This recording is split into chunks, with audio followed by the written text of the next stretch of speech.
ರಾಜ್ಯದಲ್ಲಿ ಕಂಡುಬರುತ್ತಿರುವ ಡೆಂಗ್ಯೂ ಜ್ವರ ನಿಯಂತ್ರಣಕ್ಕೆ ಆರೋಗ್ಯ ಇಲಾಖೆ ಎಲ್ಲ ಹಂತದ ಮುನ್ನೆಚ್ಚರಿಕೆ ಕ್ರಮಗಳನ್ನು ಕೈಗೊಂಡಿದ್ದು ಸ್ಥಳೀಯ ಆಡಳಿತ ಮತ್ತು ಸಾರ್ವಜನಿಕರು ಇಲಾಖೆಯೊಂದಿಗೆ ಕೈಜೋಡಿಸಿ ಸಹಕಾರ ನೀಡಬೇಕೆಂದು ಆರೋಗ್ಯ ಇಲಾಖೆಯ ಮುಖ್ಯ ಜಾಗೃತಾಧಿಕಾರಿ ಕೆಆರ್ ಶ್ರೀನಿವಾಸ್ ಮನವಿ ಮಾಡಿದರು.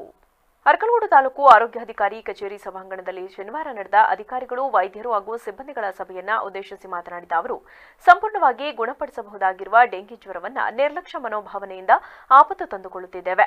ನಮ್ಮ ಸರ್ಕಾರಿ ಆಸ್ಪತ್ರೆಗಳಲ್ಲಿ ಅತ್ಯಂತ ಹೆಚ್ಚಿನ ಗುಣಮಟ್ಟದ ಚಿಕಿತ್ಸೆ ಸೇವೆ ದೊರೆಯುತ್ತಿದೆ. ಇದನ್ನ ಬಳಕೆ ಮಾಡಿಕೊಳ್ಳುವ ನಿಟ್ಟಿನಲ್ಲಿ ಜನರು ಮುಂದಾಗಬೇಕಿದೆ ಎಂದರು.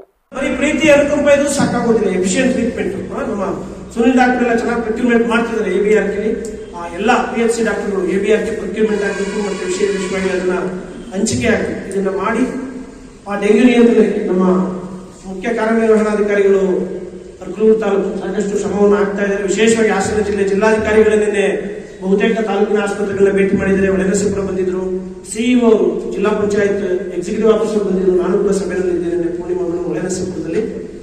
THO ಅವರಿಗೆ ಇವತ್ತು DJD ಅವರು ಮೈಸೂರು ವಿಭಾಗದ ವಿಭಾಗೀಯ ಸಹ ನಿರ್ದೇಶಕರು ಕೂಡ ಹಾಸನ ಜಿಲ್ಲೆಯ ಎಲ್ಲ ಆರೋಗ್ಯಾಧಿಕಾರಿಗಳಿಗೆ ಸಭೆಯನ್ನು ನಡೆಸಿದ್ದಾರೆ.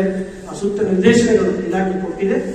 ನಾವು ಇಷ್ಟೆಲ್ಲ ದಿನಗಟ್ಟಲೆ ಬರೀ ಸಭೆಯನ್ನೇ ಮಾಡಿದೀವಿ. ಕಾರ್ಯರೂಪ ತುಂಬಾ ಇದೆ ಅಂದ್ರೆ ಡೆಂಗ್ಯೂ ಅಷ್ಟೇ ಇವತ್ತು, ಬಟ್ ಬೇರೆದಲ್ಲೂ ಜನಕ್ಕೆ ಸ್ಪಂದಿಸಿ ಅದನ್ನು ಹೆಚ್ಚಿಗೆ ಆಗಬೇಕು. ವಿಶೇಷವಾಗಿ ಒಳನರಸೀಪುರದಲ್ಲಿ ಒಂದು 2-3 ಡೆತ್ಸ್ ಆಗಿದೆ. ಯಾವುದು ಡೆತ್ಸ್ ಆಗಬಾರ್ದು.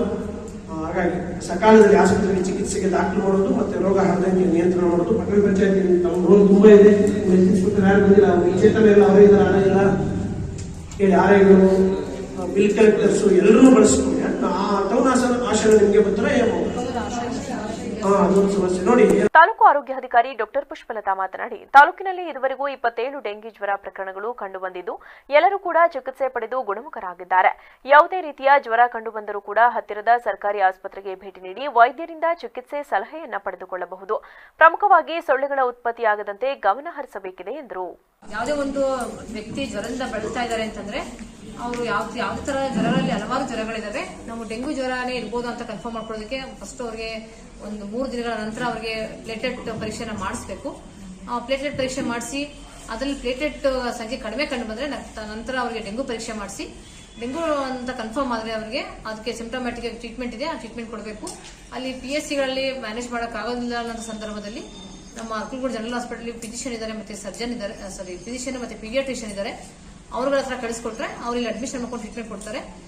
ನಮ್ಮಲ್ಲಿ ಯಾತಕ್ಕೆ ಡೆಂಗ್ಯೂ ಪ್ರಕರಣ ಹೆಚ್ಚಿಗೆ ಉಲ್ಬಣ ಆಗ್ತಾ ಇದ್ದೇವೆ ಅಂತಂದ್ರೆ ಸಾರ್ವಜನಿಕರು ಸರ್ಕಾರಿ ಹಾಸ್ಪಿಟಲ್ ಬರದೆ ಖಾಸಗಿ ಹಾಸ್ಪಿಟಲ್ಗೆ ಹೋಗಿ ತುಂಬಾ ಲೇಟ್ ಆಗಿ ಸರ್ಕಾರಿ ಹಾಸ್ಪಿಟಲ್ ಬರ್ತಾ ಇರೋದ್ರಿಂದ ಇಲ್ಲಿ ಮ್ಯಾನೇಜ್ ಮಾಡಕ್ ಕಷ್ಟ ಆಗ್ತದೆ. ಅವರು ಜ್ವರ ಅಂತ ಕಂಡು ಬಂದ ತಕ್ಷಣನೇ ನಮ್ಮ ಸತ್ಯದ ಪ್ರಾಥಮಿಕ ಆರೋಗ್ಯ ಕೇಂದ್ರಗಳಿಗೆ ಭೇಟಿ ನೀಡಿದ್ರೆ ಅಲ್ಲಿ ಉಚಿತ ಚಿಕಿತ್ಸೆ ಕೊಡ್ತಾರೆ ಮತ್ತೆ ಉಚಿತವಾಗಿ ಪರೀಕ್ಷೆ ಕೂಡ ಆಗುತ್ತೆ. ಈ ವೇಳೆ ತಹಶೀಲ್ದಾರ್ ಬಸವರೆಡ್ಡಪ್ಪ ರೋಣ, ತಾಲೂಕು ಪಂಚಾಯಿತಿ ಇಒ ಪ್ರಕಾಶ್, ಪಟ್ಟಣ ಪಂಚಾಯಿತಿ ಮುಖ್ಯಾಧಿಕಾರಿ ಬಸವರಾಜ್ ಟಾಕಪ್ಪ ಶಿಗ್ಗಾವಿ, ಆರೋಗ್ಯ ಇಲಾಖೆ ಅಧಿಕಾರಿಗಳಾದ ವಿಷ್ಣು ಪ್ರಕಾಶ್, ಚಂದ್ರೇಗೌಡ, ಪರಮೇಶ್, ಆನಂದೇಗೌಡ, ವೈದ್ಯರು, ಸಿಬ್ಬಂದಿಗಳು ಸಭೆಯಲ್ಲಿ ಉಪಸ್ಥಿತರಿದ್ದರು.